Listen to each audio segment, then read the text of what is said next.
And hello. So this is a small review of the Mini Cockpit MiniFCU, which came out of steady, which came out of the pre-order cycle around in February. I think it was February 24th. Okay, so I've actually got a full unboxing video of that, and you can check that out because I'll put that in the link below. Because just find me on my YouTube channel there for that one, and I'll put that also in the link. Okay, so here we are at Innsbruck. This is nothing to do with procedural takeoff. This is just going to show what the MiniFCU can do. And as you can see, we've got all the little 3D screens there, and I will revert back to a quarter screen once I've got going. But before we start, there is just one thing I'd like to show, which I think is a unique feature, and I'm glad that they added that in. So just bear with me. If I swing, and this is the reason why the screen is in this mode at the moment for what I need to do. So most of the things are all set to go. Excuse me. So here is the light switch to see that all lights are functioning, all LEDs are functioning correctly for all systems. And take a look at the MiniFCU when I do this.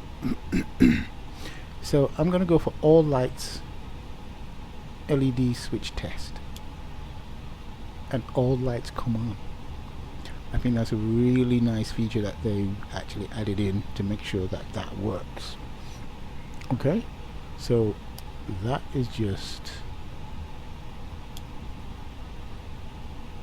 a good bonus to be added in. It just makes the immersion. So when you're doing your startup, that just adds to it. Okay, right. So there you go, we have that part out of the way. So now I'm going to go back to, let's get up, and it's better in the air when we're actually moving. So let's just get in the air, and then we can get back to what we want. Okay, so this is my record screen here at the present time. So anyway, we're just going to get into the air, and then we'll get back and bring the FCU back up. Okay. I'm taking off at Innsbruck, and we'll just fly around Innsbruck. Okay.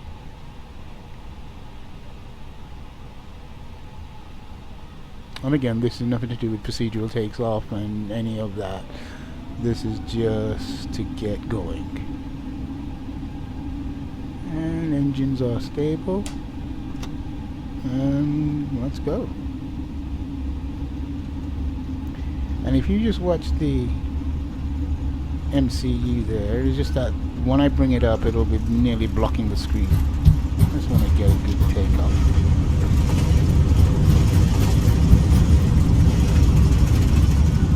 V1, rotate.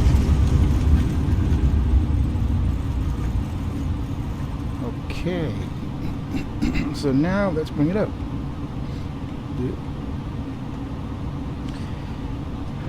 So let's move that over there a bit.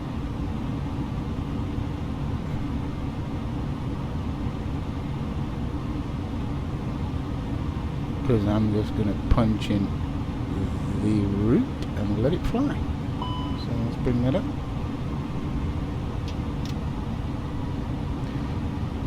Okay, so as you can see, we are going to do the jump. So we're going to punch the track in so we lock onto the route there. And if I just bring that into view just there, Okay. So let's put in our vertical speed. And as you can see, we're in degree track and FAP mode. So let's bring that just to vertical speed indicator. As you can see, it's instantaneous. I can't see any difference there. And now I'm going to punch in the autopilot because we're off track there. You can just see that we're off track. So let's put that in. And green light selected to indicate that. And there she goes. And we're climbing away there on track. I'm just going to check my speed. Okay, that's the pull, not push. Okay, so that's our speed there.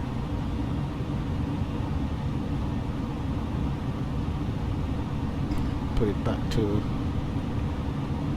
automatic flight mode. As you can see,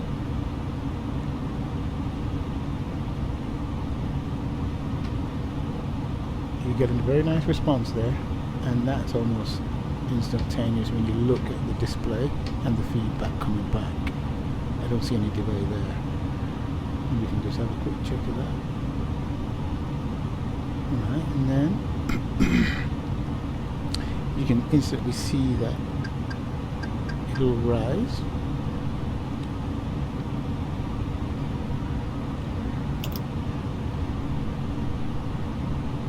And as you can see in our primary flight display,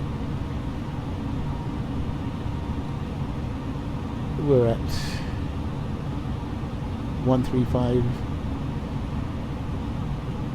and it is climbing accordingly. So if I say let's climb a bit quicker, so make sure we're not, because I'm not looking outside, make sure we're not heading for a mountain. Okay, so as you can see, the representation is excellent. Okay, so I can just check my speed if I want to, check my heading if I want to, and speed. So I'll try to stay on track here by just moving that to 262 and manually stay on track there for my heading. Move, and you can see the heading bug moves accordingly, and as usual, and of course that's what you'd expect. So we can go from the heading versus V speed or track and FPA, and as before, these buttons have a nice response to them. Don't know if that's how it feels in the real thing, because I've not touched the real thing, no. But as far as that sensation going back, I think that's how a button should feel when you're pressing.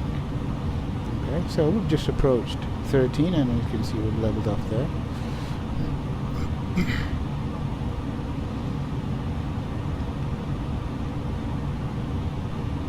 And I'm just going to re-engage the automatic heading back to the flight plan, and there you go with the dash, and the computer is now back in control.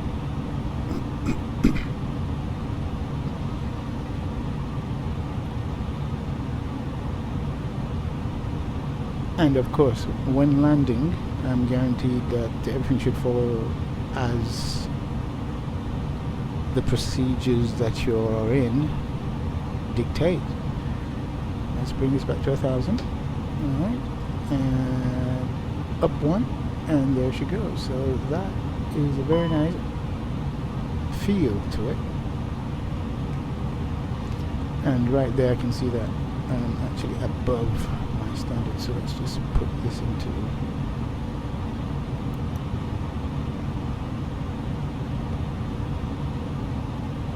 I can't wait until they get this part of the one second, when MiniCockpit produces the navigational display section here. I almost forgot the wording, because it comes pre-ready, or it comes ready to be added to the FCU. There's connectors here and here ready for that. If I just move it slightly inward, you can see the connector there. Okay, and the unit itself, so I get rid of some of the glare. The unit itself is attached to this VESA mount. And I purchased that. I'll put that in the link below. I purchased that ahead of time. Okay, because I was watching one of the other YouTube videos and saw that it would have screws under here, so you could mount it on a VESA monitor stand, and it works excellent. For those of you who want to do that, you can. For those of you who need it to be on a desk, well, yes, it comes with suction cups. And those suction cups, are provided, and they sit right where, just alongside where the VESA mount holes are, so they're spaced similarly, and you just slide them inwards and take them out. And be careful when you do that, okay? Because if you look, you'll see there's some wiring that is close to one of the suction cups. Just be aware of that, okay? But the build, very nice, very sturdy. I know that some people were saying at the very beginning of this, there was a gap here that was enough that the light came through. I think that's been just about fixed.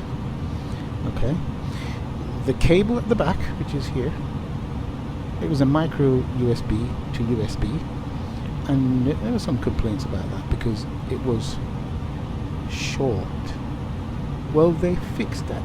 That is in my unboxing as well. They've given you a new cable that is much longer. I think it's 1.5 meters now, I think it is, but I didn't know that was going to come, so I actually bought cables in advance that were long.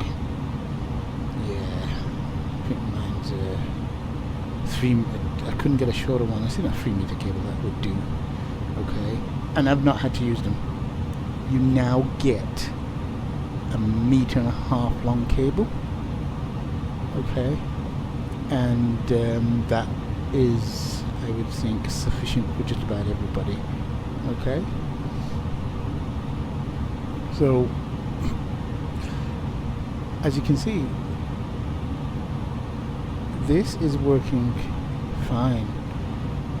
The expedite button actually brings up the localizer switch because it's programmed for that. That's what I use it for. So, you know, if my localizer is tuned, that's what I will find there. So I'll just have a look there, and it should appear down at the bottom primary display there, but it's not tuned because I'm not heading towards a localizer at the moment. Okay, so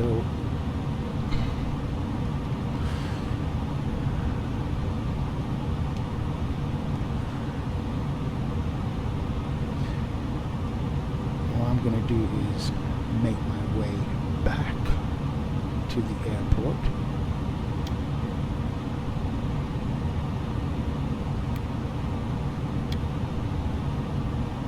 There it is, Innsbruck.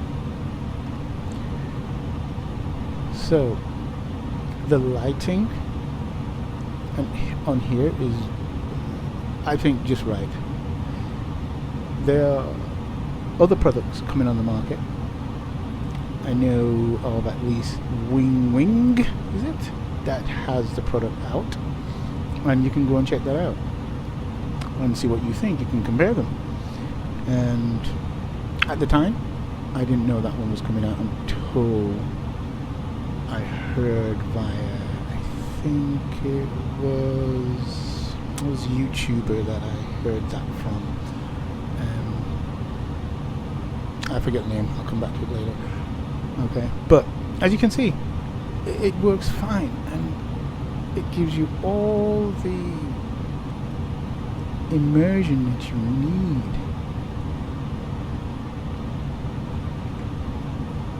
For this device, the button switches are okay. They're I think they're excellent. Okay, autopilot off, APU 1, auto throttle off, and everything adjusts accordingly. And you can see my thrust beginning to climb to the indicated position on the meter. N1 and EGT increases, and I'm going to put that back to auto throttle automatic, and you see everything just reverts back to controlled auto throttle.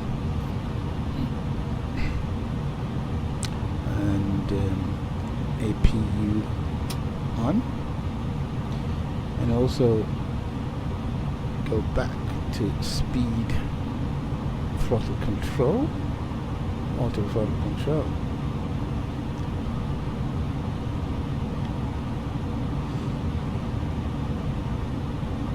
So I'm gonna pull to get my bearings right. So now I'm just gonna, you can see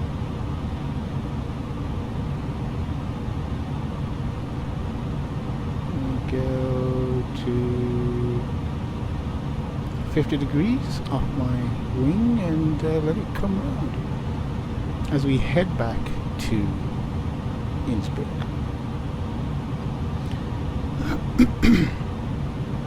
So the robustness of the stand and where it sits on here is very good, because you need a lot of pressure to move it. And it is really anchored via my monitor. My monitor is resting on the back portion of the stand. Okay, let me just put the brightness up where you can actually see. Yeah, so my monitor here, my monitor stand rests on the VESA stand. You can just see it coming out there. And at back, I put a tiny batten of a wood here, and that levels it off. I'll make something better. It just levels that off so it's nice and level, but the weight of the monitor is anchoring this here. It isn't shifting. Shaking the entire desk just to move it, so it's sturdy right there. Okay, and it's also at an angle. You know, I have to put some force, and I do it by putting my hand underneath the VESA mount itself, so there's no strain on this. And then I can go up, and if you see it, it takes a lot of force to move it up. Yeah? Just check my wire. And then when I want to put it down, I have to make sure I'm holding the whole unit. So it's secure and everything else. Just push down. And now that brings it down. See, I'm pointing down. So you can have it at the proper angle that I think is correct to simulate what the real one is at. I know somebody said it was like a 5 degree or more. I'm not sure. Don't quote me on that. So I'll put it back up. You have to really use some force. Ugh, that's how strong this VESA mount thing is. I'm sure I would not pull on this going up. I have to put my hand right under the mount plate and push it up. Oof, gee. When I want to bring it down, I just hold the whole unit to come down a bit. Yeah. So I tried to put some grease on that or some oil or whatever, but it still stayed that way. The bolts are just completely, utterly fascinating. Okay, so there's one more thing. When you're connecting it to the VESA mount on here, you get the screws. You get screws with this. You get 4 screws with this. And these screws are a bit long. When they go into the bottom, I put one in and just had a quick check, not all the way. It looked as if it was going to touch the circuit board. The circuit board is pretty close to where the screws, if they went fully in, might touch. And I just said, no, I'm not putting these screws in. What I did was, on the bottom of this VESA mount, where this section is actually anchored to the base plate, there's 4 little screws. And when you buy this, you'll see it. There's 4 little screws that are identical threads for the screws that they give you to anchor to a monitor. They're the same for under here. I swapped them around. I took the little screws out here, and they're only small, and I tested them and they work fine. In fact, they're perfect for under there. And to me, if you don't want to damage the unit accidentally, use those little screws. Don't use the screws that come with the VESA mount to go in here. And then use those screws that are longer to re-anchor the bottom of this bracket here back to the base. They work perfectly. In fact, the switching of those around was ideal because the amount of force that I was using to move this, even just testing before this one of the little screws were just coming out. Those little screws were coming out just for this. So, you know, they weren't holding on. Put it, that's all. They were not holding. And with the swap of the screws, it worked fine. Everything worked out fine. You weren't maybe going to damage the circuit board from putting the screws in here that were too long. I think somewhere I saw some literature about that, so read up and be careful.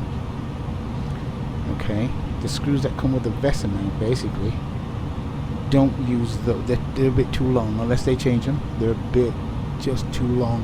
When you're putting them from underneath in, they may touch the circuit board, which you do not want. Okay, so that's my 2 cents on that. And so basically, what I'm going to do is, let's have a look. Can I go direct?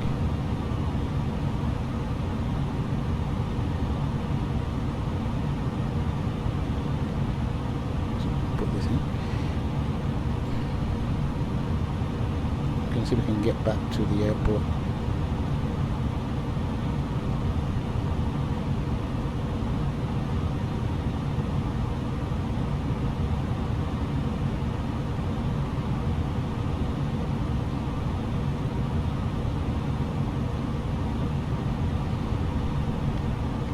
Oh, I see that. For some reason, my MacDo is not running. As I said before, this is not to do with procedural flying around because everything is slightly up in the air.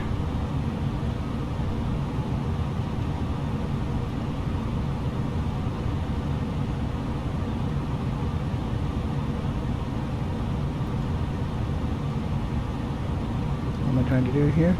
Clear that. Right, so just putting in Innsbruck.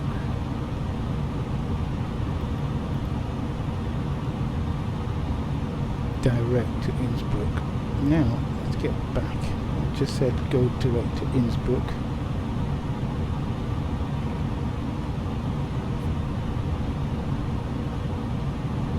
Let's bring that up.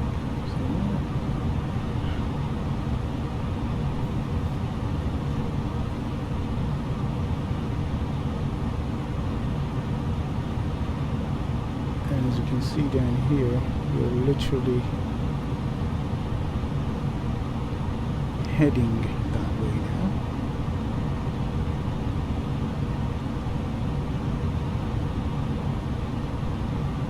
And as I said, this is not to do with any procedures because I'm just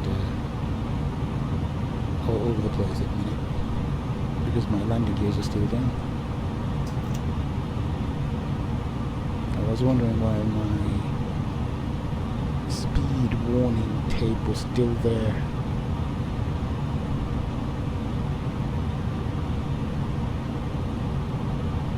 Okay, so we're gonna have a map change.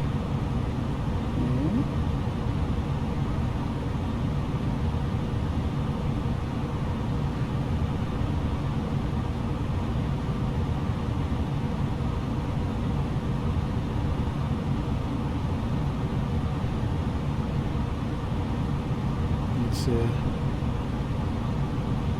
bring that out.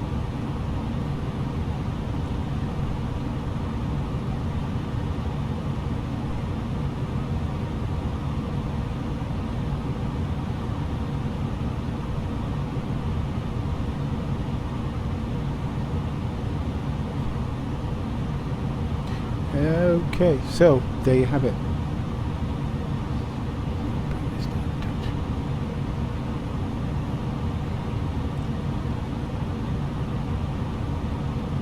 Okay, so the lighting, yeah, I think that's almost spot on. I've seen where on other products this is a bit more orange, a bit too much, but then again if you look at the screen itself you can see that it is orange, but you know, this it works. This is okay, and I'm just gonna bring my blind down a bit, okay, and then show you the lighting in the dark.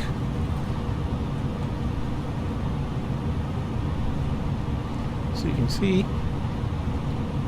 the actual settings in the dark slightly when you're flying at night. I just can't get that right up to that there up in the corner, but you can see it's all nicely lit. So you get that nice immersion as well when you're flying at night. Yeah. So this is pretty decent. Let's see the camera. Yeah, it stayed that way. It's not bad. Right. So yeah, it's a pretty decent kit. And as I said, mine came in the pre-order cycle around about February when I ordered it. Yeah. And I had to wait until I think just after April, because mine was in the pre-order cycle of I think they have the number of the MSN 3479, and you'd have to wait for the order to be delivered somewhere beyond the 3rd week of April before it would be actually sent. So it's quite a bit of wait, but there you go. That was the pre-order one that came out about then. So yeah, and my mini cockpit, as things are going right now, is slowly building up, and it's something that I've been waiting for some time. I've always seen these peripherals that you could add for your flight sim and so on, but you know, there's the complete units that you know you saw for the 737, sometimes the 747, the Boeing version, and the Airbus version. And there's a myriad of versions out there back in the day, and wow, it cost a fortune. Okay. And right now, as you can see, I'm in some sort of incorrect procedure because I can't get rid of that speed tape. I don't know why I'm that fast, unless, let's have a look. See if it activates. It should be slowing down. Well, let's see if we can see what's happening.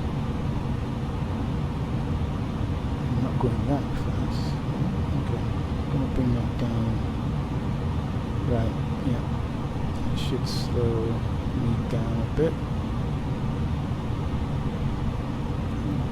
I was well into that speed tape, which I'm not quite sure. Maybe because I had a tailwind bit there, tailwind component in there.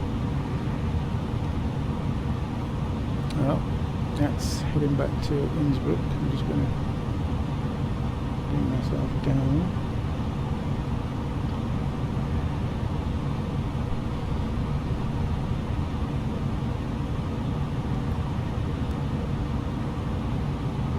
So I'm just going to punch in the Innsbruck approach at least to 1.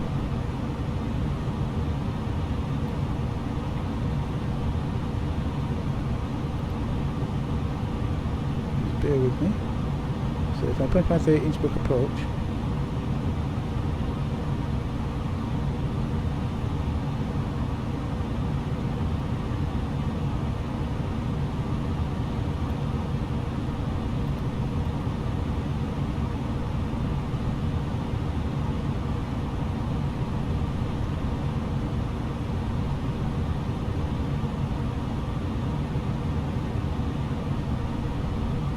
I'm trying to really go against all the procedures here.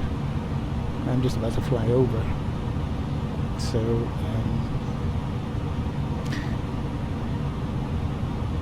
let's just bring up something that I will talk about later. Okay, because you will see when it pops up what this is.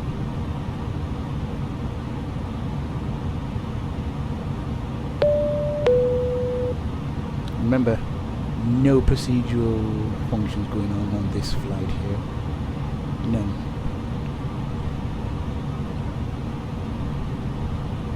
Beyond ATC connected.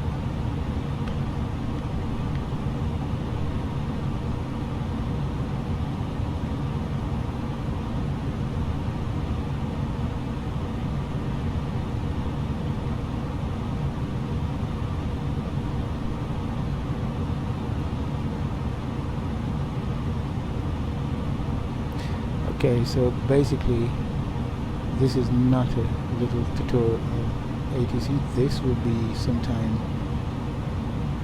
Let's put that on and let's just center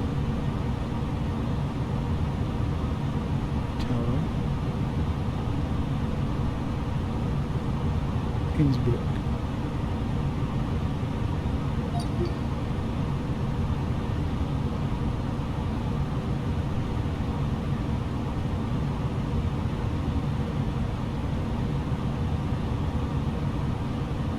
In fact, let's just landing and departing runway 26.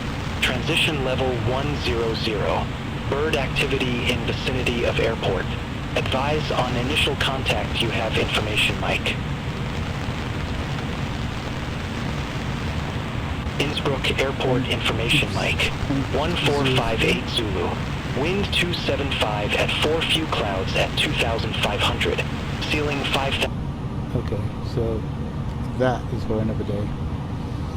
Okay, so basically, as you can see, this unit, I think it's worth its money. It is to the point, and it is exactly what you want.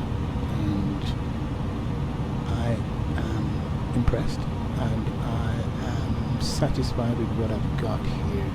It is sturdy. It is very These are not flimsy. In no circumstances are they flimsy. Okay, they just have the right resistance. Pull and push, all of them. Okay, the turning is exactly what you want. Okay, bring that down and see.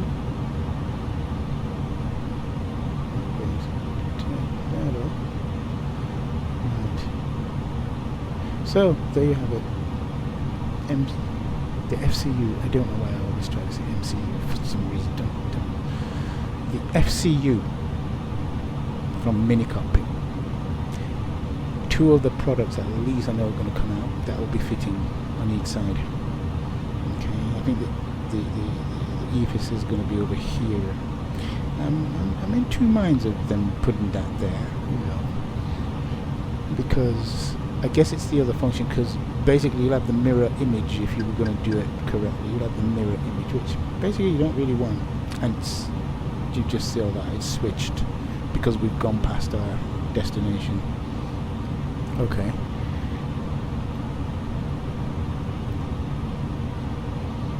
Flight attendants, please prepare for landing. Right, so I'll just keep the speed here down, and as you can see, the functionality is spot on. It's what you're expecting, and it's what is expected, and hey, everything works as it should. Switching to indicate meters above.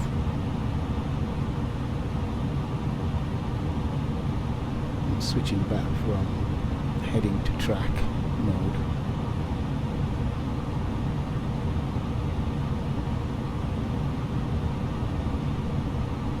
It's very nice. Okay, so there you have it. Again, the MiniFCU. Slightly smaller than the actual version, but if you have limited space on your desktop, it's ideal. You know, the wing version, if I got that right, is a 1-to-1 representation of the FCU, and for all you cockpit builders and that, if that's what you want, then you know, that is there for you if you want that. Okay, so until the next one, see you in the next video. Thank you very much.